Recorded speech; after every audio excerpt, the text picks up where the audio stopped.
जय हिंद दोस्तों, स्वागत है आप सभी का एक बार फिर से BK study corner YouTube channel में। दोस्तों आइए स्टार्ट करते हैं आप सभी के लिए जो है Bihar DElEd practice set start कर रहे हैं। और ये जो प्रैक्टिस सेट है साइंस और प्लस जीके जीएस दोनों के लिए होगा। यानी कि 25 क्वेश्चन इसमें साइंस का मिलेगा आपको और 25 क्वेश्चन जीके जीएस का मिलेगा। वैसे तो 20 पूछा जाता है, लेकिन हमने 25-25 का कॉम्बिनेशन रखा है, ठीक है। तो चलिएगा, आप सभी लोग यदि प्रैक्टिस सेट लगाना चाहते हैं तो प्रैक्टिस सेट लगा सकते हैं। और आप ही लोग के कमेंट के अनुसार हम ये वीडियो बना रहे हैं, चूँकि आप लोग कमेंट करते हैं सर जीके जीएस का भी और साइंस का भी क्लास लाइए, तो आज लेकर आए हैं वही क्लास। और इसके बाद फिर कल हिंदी का भी आएगा, उसके बाद फिर एक दिन चलेगा जीके जीएस, फिर एक दिन हिंदी। इस प्रकार से कवर करेंगे, तो जुड़े रहिएगा आप सभी लोग। और यदि चाहते हैं प्रैक्टिस सेट लगाना तो कॉपी पेन लेकर के बैठ जाइए और प्रैक्टिस सेट लगाना शुरू कीजिए, ठीक है। हमारे आंसर बताने से पहले आप सभी को अपना आंसर लगाना है, लास्ट में अपना स्कोर बताइएगा। तो चलते हैं। और सबसे अच्छा क्वेश्चन है, मान के चलिए कि इजी भी क्वेश्चन है, बेसिक भी क्वेश्चन है, और आपको जो है हार्ड क्वेश्चन, यानी सभी तरह का क्वेश्चन हम कॉम्बिनेशन यानी कि मिला करके चलेंगे, ठीक है। तो चलिएगा, पहला सवाल आपसे यहाँ पर पूछा जा रहा है कि कार्य का एसआई मात्रक क्या है। ऑप्शन आप सबके सामने दिख रहा होगा, आप लोग अपना आंसर लगाइए। तो देखिए, इसका राइट आंसर ऑप्शन ए हो जाएगा, जूल। आप सभी को पता होगा कार्य का एसआई मात्रक क्या होता है, तो कहिएगा सर जूल होता है। ऑप्शन होगा यहाँ पर ए करेक्ट। जो समझाने वाला क्वेश्चन ज़्यादातर होगा है ना, तो उसको हम आगे थोड़ा सा डिस्कशन भी उसके अंदर कर देंगे। तो देखिएगा, यहाँ पर आपसे पूछ रहा है कि प्रकाश वर्ष यानी कि लाइट ईयर बोलते हैं इसको, यह किसकी इकाई है। प्रकाश वर्ष किसकी इकाई है, समय की, दूरी की, या प्रकाश की तीव्रता का, या द्रव्यमान का।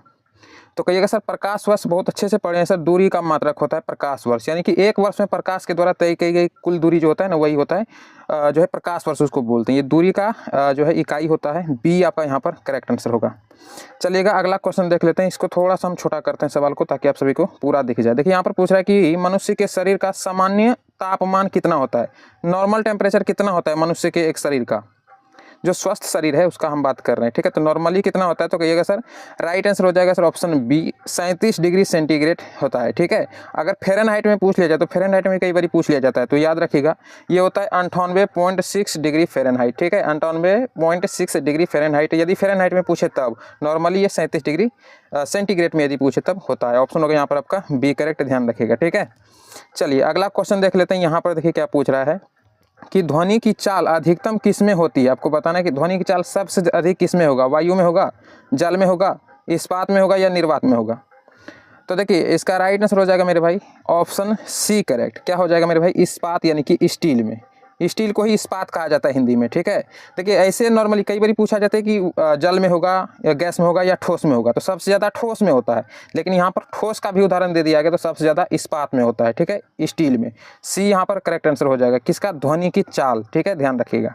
चलिए अगला क्वेश्चन देखते हैं। यहाँ पर देखिए आपसे पूछ रहा है कि विटामिन सी का रासायनिक नाम क्या है। विटामिन सी का रासायनिक नाम खूब पूछा जाता है विटामिन का। तो सी का यहाँ पर पूछा जा रहा है, क्या होगा, रेटिनॉल, थायमिन, एस्कॉर्बिक एसिड, या कैल्सीफेरॉल। तो देखिए मेरे भाई, इसका राइट आंसर हो जाएगा ऑप्शन सी, एस्कॉर्बिक एसिड, ठीक है। विटामिन सी का रासायनिक नाम क्या हो जाएगा, एस्कॉर्बिक एसिड, ध्यान रखिएगा, ठीक है।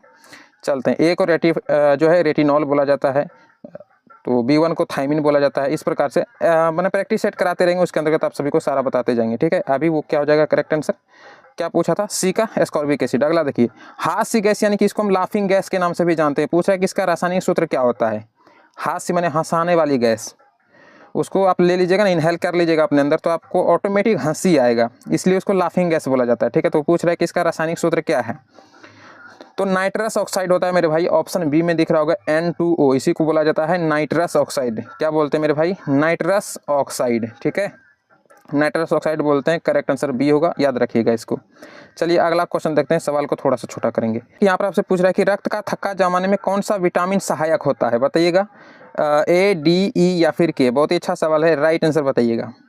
तो रक्त का थक्का जमाना है, कहिएगा सर करेक्ट आंसर होगा विटामिन के। ऑप्शन डी में दिख रहा है विटामिन के, तो ये हो जाएगा करेक्ट आंसर ऑप्शन डी।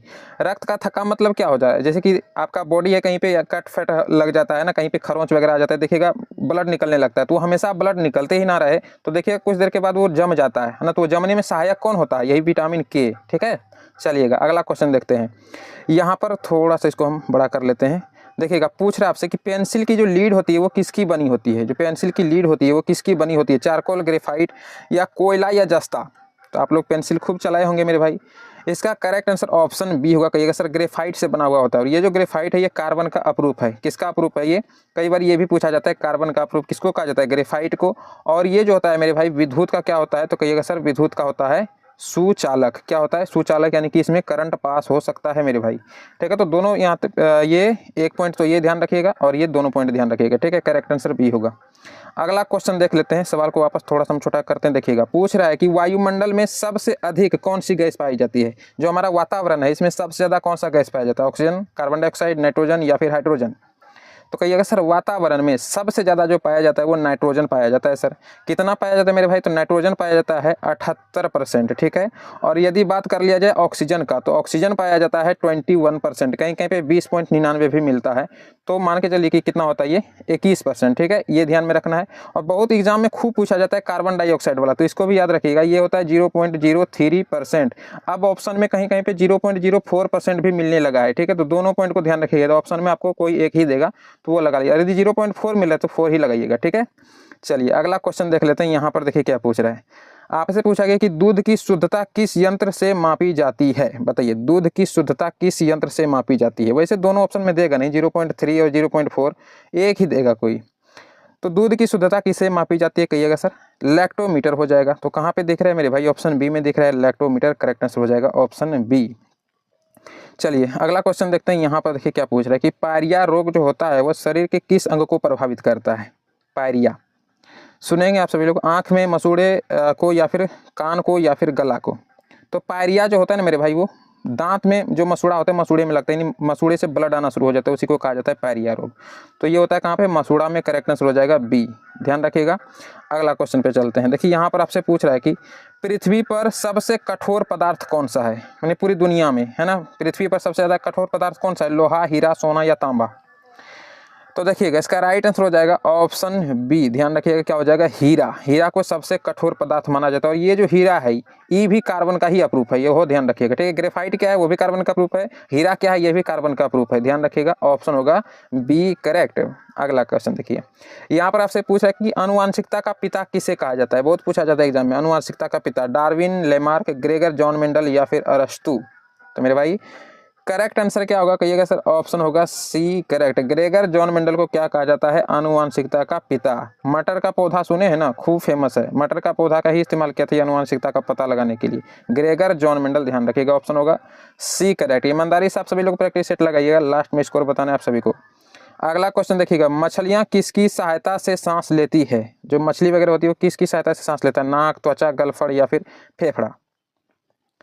तो कहिएगा सर राइट आंसर सी हो जाएगा, गलफड़ा से सांस लेता है। ठीक है, कौन?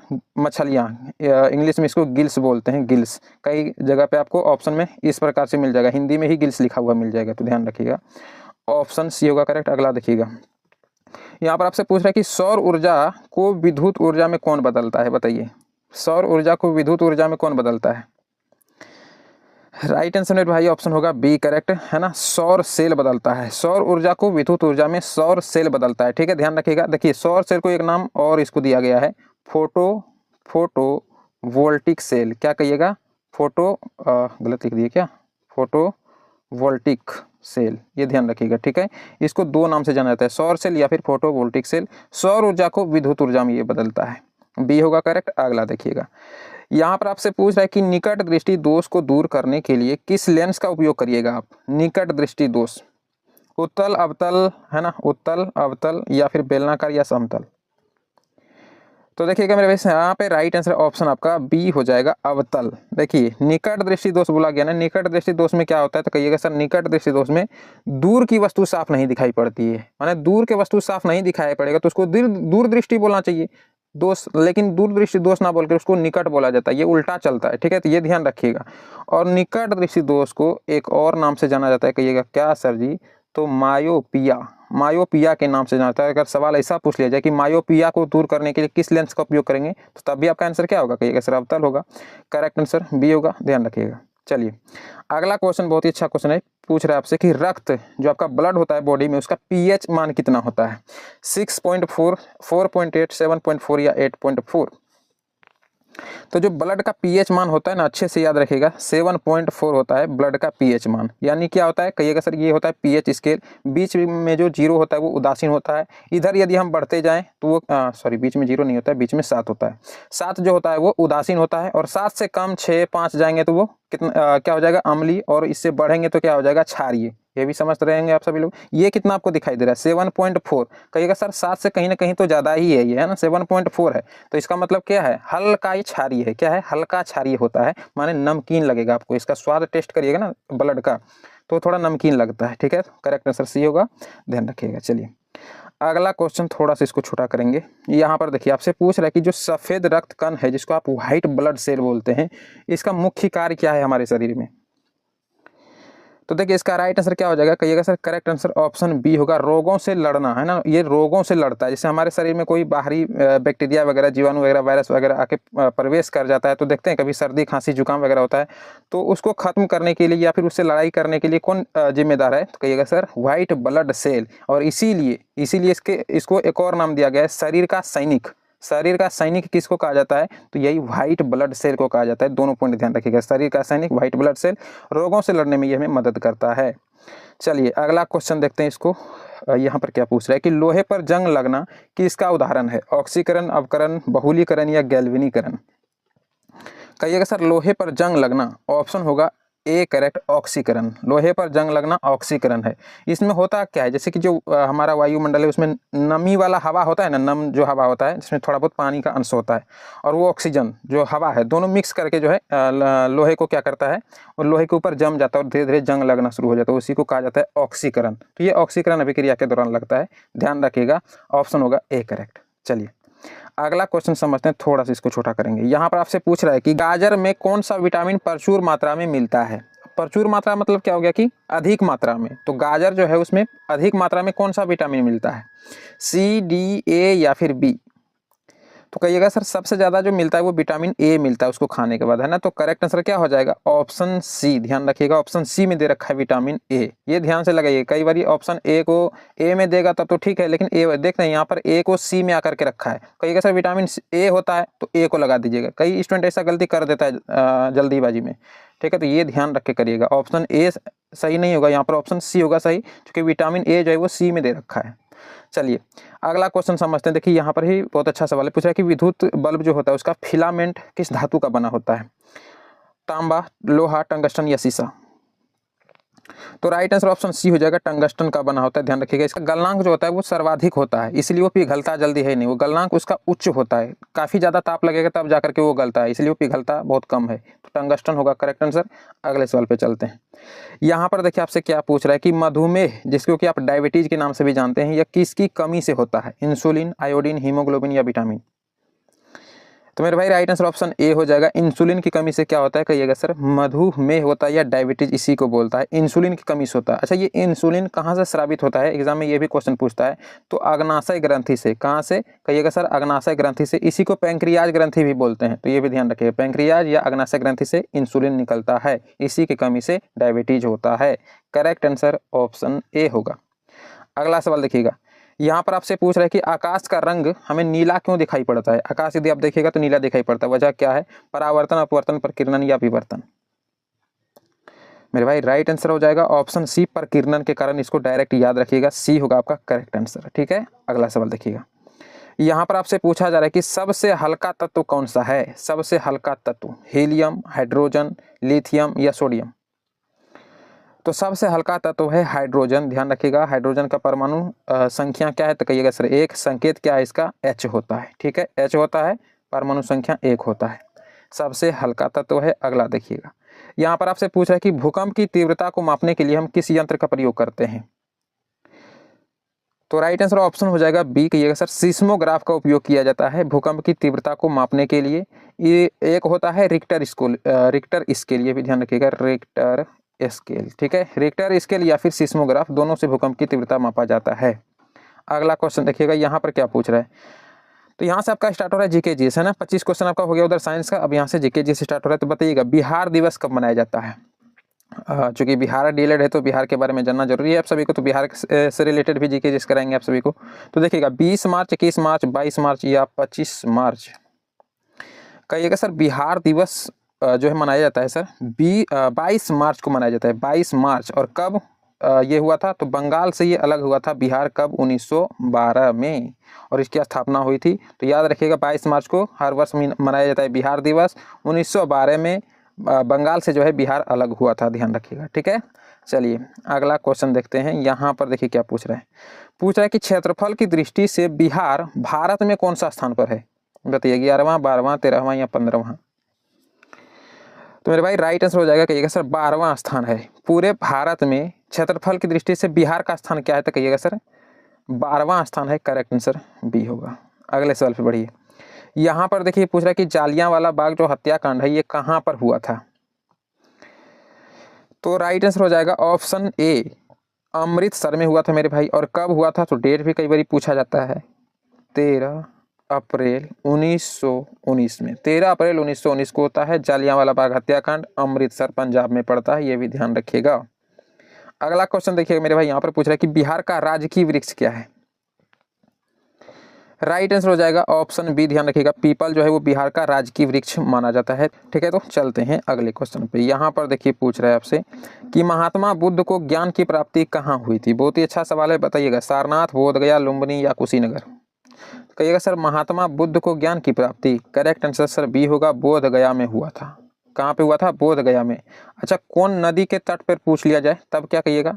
तो कहिएगा निरंजना, नाम था नदी का क्या? निरंजना नदी के तट पर जो है पीपल वृक्ष के नीचे। दोनों पॉइंट ध्यान रखिएगा, निरंजना नदी के तट पर पीपल वृक्ष के नीचे बोधगया में महात्मा बुद्ध को ज्ञान की प्राप्ति हुई थी। करेक्ट आंसर ऑप्शन बी होगा मेरे भाई। चलिए अगला क्वेश्चन समझिए। देखिए यहाँ पर क्या पूछ रहा है कि स्वतंत्र भारत के प्रथम राष्ट्रपति कौन थे? बताइए। स्वतंत्र भारत के प्रथम राष्ट्र, मैंने जब देश हमारा आजाद हुआ था तो पहली बार राष्ट्रपति कौन बना, यही पूछ रहा है। तो राइट आंसर हो जाएगा option B, doctor Rajendra Prasad. Correct answer option B हो जाएगा। आप सभी को पता होगा इसका आंसर। चलिएगा, बेसिक सवाल था ये। अगला देखिएगा, इसको थोड़ा सा छोटा करेंगे।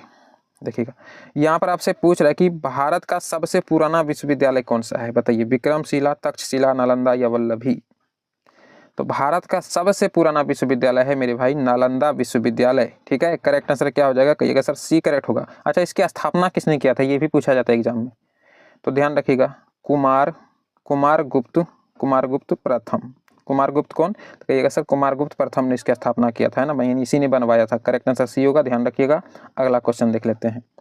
यहाँ पर आपसे पूछ रहा है कि लोकसभा का सदस्य बनने के लिए न्यूनतम आयु आपके क्या होनी चाहिए? अगर आप लोकसभा का सदस्य बनना चाहते हैं तो आपकी न्यूनतम आयु यानी कम से कम आयु कितनी होनी चाहिए?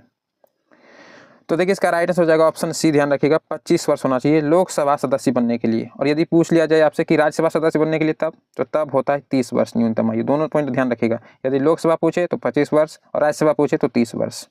सी होगा यहाँ पर करेक्ट। अगला क्वेश्चन यहाँ पर आपसे पूछ रहा है कि सिखों के 10वें गुरु कौन थे? गुरु गोविंद सिंह। तो पहला देखिए यहीं पे इस प्रकार से भी क्वेश्चन पूछ सकता है कि सिखों के 10वें गुरु कौन थे? तो गुरु गोविंद सिंह। पूछ रहा है इसका जन्म कहाँ हुआ था, ये आपसे पूछा गया, बताइए।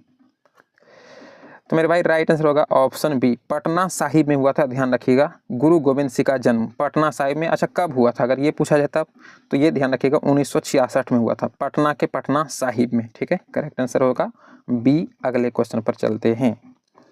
यहाँ पर देखिए आपसे पूछ रहा है कि हीराकुंड जो बांध है ये किस नदी पर बना है? गंगा, यमुना, महानदी या गोदावरी।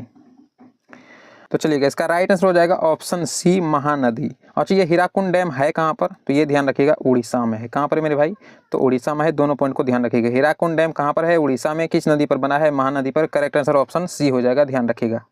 ठीक है, चलिए अगला क्वेश्चन समझते हैं। देखिए यहाँ पर पूछ रहे हैं, बहुत ही अच्छा सवाल पूछा गया, डिस्कवरी ऑफ इंडिया पुस्तक के लेखक कौन है? डिस्कवरी ऑफ इंडिया पुस्तक किसने लिखी है, इसके लेखक कौन है? तो राइट आंसर हो जाएगा नेहरू जी, है ना। ऑप्शन हो जाएगा आपका बी करेक्ट, ध्यान रखिएगा। ठीक है, डिस्कवरी ऑफ इंडिया एग्जाम में पूछा जाता है क्वेश्चन, याद रखिएगा। अगला देखिएगा, यहाँ पर आपसे पूछ रहा है कि विश्व का सबसे छोटा महाद्वीप कौन सा है? विश्व का सबसे छोटा महाद्वीप, तो देखिए राइट आंसर हो जाएगा ऑप्शन सी, कहिएगा सर ऑस्ट्रेलिया जो है विश्व का सबसे छोटा महाद्वीप है। और इसका एक और नाम है, इसको पूछा जाता है ना एग्जाम में, ध्यान रखिएगा, द्वीपीय महाद्वीप। द्वीपीय महाद्वीप, इसको इस नाम से भी जाना जाता है, द्वीपीय महाद्वीप के नाम से भी जाना जाता है कि इसको ऑस्ट्रेलिया को। ये विश्व का सबसे छोटा महाद्वीप है। करेक्ट आंसर सी होगा, ध्यान रखिएगा। अगला क्वेश्चन देखिए पूछ रहा है कि बिहार सोशलिस्ट पार्टी के संस्थापक कौन थे? बताइए, बिहार सोशलिस्ट पार्टी के संस्थापक। करेक्ट आंसर ऑप्शन ए होगा, ये sir Jayaprakash Narayan Bihar socialist party के संस्थापक थे। इसका एक उपनाम है, इसको लोकनायक के नाम से जाना जाता है, आप सभी लोग याद किए होंगे, लोकनायक जयप्रकाश नारायण। ठीक है, याद रखिएगा इसको, एक उपनाम है इसका लोकनायक। अगला क्वेश्चन देखिएगा, पूछ रहा है कि गायत्री मंत्र किस वेद से लिया गया है? सामवेद, यजुर्वेद, ऋग्वेद, अथर्ववेद। तो मेरे भाई राइट आंसर हो जाएगा सी कहिएगा सर, ऋग्वेद से लिया गया है। गायत्री मंत्र किस वेद से लिया गया है? ऋग्वेद से। करेक्ट आंसर सी हो जाएगा। अच्छा, ये जो ऋग्वेद है ये दुनिया का सबसे प्राचीन ग्रंथ है ना, सबसे प्राचीन ग्रंथ यदि पूछ लिया जाए दुनिया का तो यही ऋग्वेद है। ठीक है, अगला क्वेश्चन देखिएगा, यहाँ पर आपसे पूछ रहा है कि सौर मंडल का सबसे चमकीला ग्रह कौन सा है? बताइए, सौर मंडल का सबसे चमकीला ग्रह कहिएगा सर शुक्र ग्रह होगा। करेक्ट आंसर ऑप्शन बी हो जाएगा। अच्छा, इसको जो है सांझ का तारा, इसको जो है सांझ का तारा और भोर का तारा दोनों नाम से जाना जाता है। सांझ का तारा यदि पूछा है, सांझ का तारा किस ग्रह को कहा जाता है? शुक्र ग्रह को। भोर का तारा किसको कहा जाता है? शुक्र ग्रह को। सौरमंडल का सबसे चमकीला ग्रह शुक्र ग्रह। करेक्ट आंसर बी, ध्यान रखिएगा। अगला क्वेश्चन देखिए, यहाँ पर आपसे पूछ रहा है कि पानीपत की पहली लड़ाई कब हुई थी? पानीपत की पहली लड़ाई कहिएगा सर। करेक्ट आंसर 1526 हो जाएगा, ऑप्शन ए यहाँ पर आपका सही है। अच्छा, किसके किसके बीच हुआ था? तो ये ध्यान रखिएगा, किसके किसके बीच हुआ था? बाबर और इब्राहिम लोदी। कौन था मेरे भाई? बाबर और इब्राहिम लोदी के बीच। अच्छा, जीता कौन था? तो बाबर जीता था, ये ध्यान रखिएगा। ठीक है, ये भी पूछा जाता है। चलिए अगला क्वेश्चन समझते हैं। यहाँ पर देखिए पूछ रहे हैं, भारत छोड़ो आंदोलन की शुरुआत कब हुई? भारत छोड़ो आंदोलन की शुरुआत तो शुरुआत हुई थी मेरे भाई 1942 ईस्वी में, है ना। राइट आंसर हो जाएगा कहिएगा सर, ऑप्शन होगा बी करेक्ट। और इसी दौरान गांधी जी ने क्या दिया था नारा? करो या मरो। पता होगा आप सभी को, करो या मरो का नारा किसने दिया है? महात्मा गांधी ने। इसी जो है भारत छोड़ो आंदोलन के दौरान दिया था, 1942 में शुरुआत हुई थी इसकी। करेक्ट आंसर बी होगा, ध्यान रखिएगा। अगला क्वेश्चन यहाँ पर देखिए आपसे पूछ रहे हैं कि बिहार का शोक किस नदी को कहा जाता है? काफी फेमस हो चुका है ये सवाल, बताइएगा राइट आंसर। सबको इसका आंसर लगभग लगभग पता होता ही है, आपको नहीं पता तो याद रखिएगा, कोसी नदी। बिहार का शोक किस नदी को कहा जाता है? कोसी नदी को। करेक्ट आंसर बी होगा। अगला क्वेश्चन यहाँ पर देखिए आपसे पूछ रहा है, सवाल को थोड़ा छोटा कर लें क्या? चलिए, यहाँ पर आपसे पूछ रहा है कि पंचायती राज व्यवस्था सबसे पहले कहाँ लागू हुई? पंचायती राज व्यवस्था कहिएगा सर, सबसे पहले राजस्थान में लागू हुई। ध्यान रखिएगा, पंचायती राज व्यवस्था कब होती है मेरे भाई? तो 2 अक्टूबर 1959 को, 2 अक्टूबर 1959 को होती है। और ये नागौर जिला से प्रारंभ होता है। कौन जिला से? तो नागौर जिला से। ये भी ध्यान रखें, नागौर जिला से प्रारंभ होता है 2 अक्टूबर 1959 को, राजस्थान से, है ना। पंचायती राज व्यवस्था। करेक्ट आंसर बी होगा। इन सारे पॉइंट को ध्यान रखेगा। अगला क्वेश्चन देखते हैं, पूछ रहा है कि संयुक्त राष्ट्र संघ यानी कि यूएनओ का मुख्यालय कहाँ पर है? बताइए, पेरिस, लंदन, न्यूयॉर्क या जिनेवा? तो मेरे भाई इसका राइट आंसर हो जाएगा ऑप्शन सी कहिएगा सर, न्यूयॉर्क में है। अच्छा, इसकी स्थापना कब होती है? यूएनओ की स्थापना कई बार पूछा जाता है, 24 अक्टूबर। डेट जितना भी लिखा है मेरे भाई एग्जाम के दृष्टिकोण से काफ़ी महत्वपूर्ण है, ध्यान रखिएगा। तो कब होता है? 24 अक्टूबर 1945 को इसकी स्थापना होती है। न्यूयॉर्क इसकी क्या है? मुख्यालय है। करेक्ट आंसर सी होगा, ध्यान रखिएगा। चलिए अगला क्वेश्चन देखिए, ये भी पूछा गया है, ज़्यादा हार्ड तो नहीं है, इजी है। कई बार एग्जाम में पूछा गया कि कर्क रेखा भारत के कितने राज्यों से होकर गुजरती है? तो आंसर तो लगभग लगभग सबको पता होगा इसका, है ना। कहिएगा सर 8 राज्य से होकर गुजरता है। क्रम पूछा जाता है कई बार, पश्चिम से पूर्व या पूर्व से पश्चिम की ओर क्रम पूछ लिया जाता है। तो हम पश्चिम से पूर्व ध्यान रखेंगे, एक ध्यान रखेंगे तो उल्टा हम कर देंगे, वो हो जाएगा। तो याद रखिएगा, सबसे पहले क्या होगा? कहिएगा सर सबसे पहले गुजरात, फिर आपका होता है राजस्थान, फिर आपका मध्य प्रदेश यानी कि एमपी में प्रवेश करता है, फिर आपका हो जाएगा छत्तीसगढ़, फिर आपका हो जाएगा क्या? तो कहिएगा सर झारखंड। उसके बाद क्या हो जाएगा मेरे भाई? झारखंड के बाद क्या? पश्चिम बंगाल यानी कि वेस्ट बंगाल हम बोलेंगे इसको। और अगला फिर होता है त्रिपुरा, टी फॉर त्रिपुरा, फिर एम फॉर मिजोरम, ध्यान रखिएगा। ठीक है, चलिए अगला क्वेश्चन चलते हैं। यहाँ पर देखिए थोड़ा सा सवाल को बड़ा करेंगे। क्या पूछ रहे हैं? पूछा कि बिहार में कुल कितने जिले हैं? बताइए, वर्तमान में बिहार में कुल कितने जिले हैं? तो राइट आंसर हो जाएगा ऑप्शन बी कहिएगा सर, 38 जिला है बिहार में टोटल। और 38वां जिला कौन है? यदि एग्जाम में पूछा जाए ना तो जिला के नाम पर ये जरूर पूछ सकता है कि लास्ट वाला जिला सबसे कौन था। तो 38वां पूछ सकता है आपसे कि लास्ट वाला कौन था। तो कहिएगा अरवल। क्या था मेरे भाई? अरवल, ये सबसे लास्ट वाला था। ठीक है, चलिए अगला क्वेश्चन समझिए। देखिए, मौर्य वंश के संस्थापक पूछ रहे हैं, कौन थे? बताइए, मौर्य वंश के संस्थापक। तो कहिएगा सर करेक्ट आंसर ऑप्शन होगा ए, चंद्रगुप्त मौर्य। ध्यान रखिएगा, मौर्य वंश के संस्थापक कौन थे? Chandragupta Maurya. Correct answer option A. अगला सवाल यहाँ पर देखिए पूछ रहा है कि सूचना का अधिकार यानी कि आरटीआई अधिनियम कब लागू हुआ? सूचना का अधिकार आरटीआई कब लागू हुआ? तो कहिएगा सर सूचना का अधिकार जो लागू हुआ है वो 2005 ईस्वी में हुआ है। करेक्ट आंसर सर बी हो जाएगा, ध्यान रखिएगा इसको। ठीक है, चलिए लास्ट सवाल देख लीजिएगा, ये क्या पूछ रहा है? आपसे पूछा गया कि सार्क, SAARC, सार्क का मुख्यालय कहाँ पर है? तो मेरे भाई सार्क का मुख्यालय है, ऑप्शन होगा सी करेक्ट, काठमांडू में सर। और ये काठमांडू कहाँ पड़ता है? तो नेपाल की राजधानी है काठमांडू, आप सभी को पता होगा, यहीं पे पड़ता है क्या? सार्क का मुख्यालय। अच्छा, सार्क की स्थापना कब होती है ये पूछा जाता है एग्जाम में, तो 1985 में होती है, ये पॉइंट भी ध्यान रखिएगा, ठीक है। करेक्ट आंसर यहाँ पर सी हो जाएगा। और आज का प्रैक्टिस सेट यहीं पे एंड होता है। आप सभी का स्कोर क्या रहा कमेंट में जरूर लिखिएगा। और हिंदी वाला यदि आप लोग प्रैक्टिस सेट लगाना चाहते हैं तो वो भी मिल जाएगा चैनल पर, या कहिएगा तो वैसे हम डिस्क्रिप्शन में इसका लिंक दे देंगे, ठीक है। डिस्क्रिप्शन में जाइएगा, टाइटल पे क्लिक कीजिएगा, डिस्क्रिप्शन खुलेगा, वहाँ पर आपको सारा प्लेलिस्ट मिल जाएगा। प्लेलिस्ट पर क्लिक कीजिएगा, एक ही प्लेलिस्ट में तो सब हम डाल रहे हैं, ठीक ना, सबको एक ही प्लेलिस्ट में डालते जाएंगे। प्लेलिस्ट पे क्लिक कीजिएगा तो सारा वीडियो दिख जाएगा। आप हिंदी का लगाना चाहते हैं हिंदी का लगाइए, जीके जीएस लगाना चाहते हैं तो इसको लगाइए। डेली ये भी क्लास आएगा, एक दिन ये दूसरे दिन वे, है ना, इस प्रकार से डालेंगे। तो आप सब लोग जुड़े रहिएगा चैनल से। मिलते हैं अब नेक्स्ट वीडियो में, तब तक के लिए जय हिंद। और हाँ, एक इंपॉर्टेंट बात बोलना भूल गए, यदि आप सभी लोग टेलीग्राम चैनल को ज्वाइन नहीं किए ना तो कर लीजिएगा, वहाँ पर आपको PDF वगैरह मिल जाएगा, ठीक है। तो चलते हैं अब, जय हिंद, मिलते हैं अगली वीडियो में।